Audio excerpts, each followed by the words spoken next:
Vurur ha.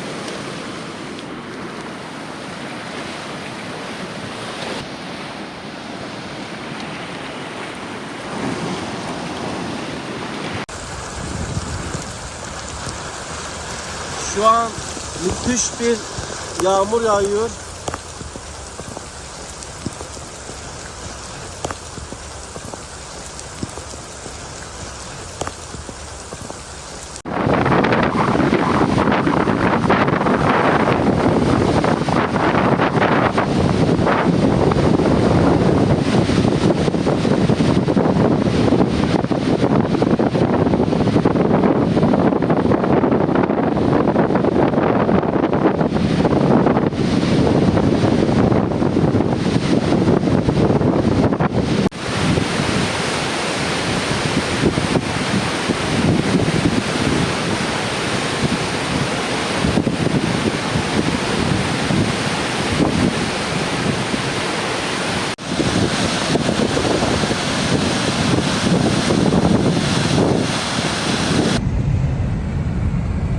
Odun gelmiş. Şu yola baksana, taşmış yola.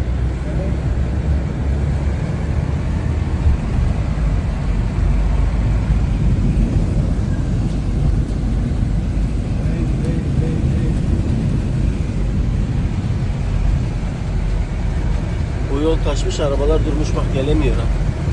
Şey diyor gelmek. O daha tehlikeli orası. Hı hı. Nereden geliyor böyle? Gerçekten daha tehlikeli.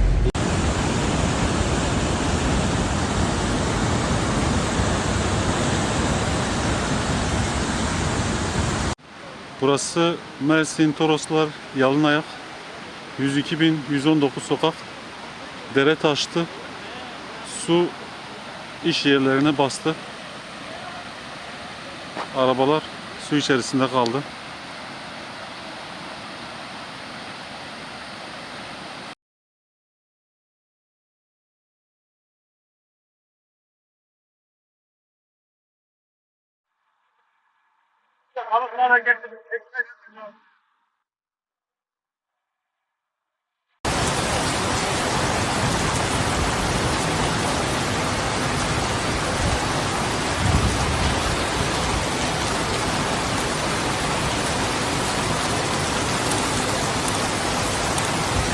Evet,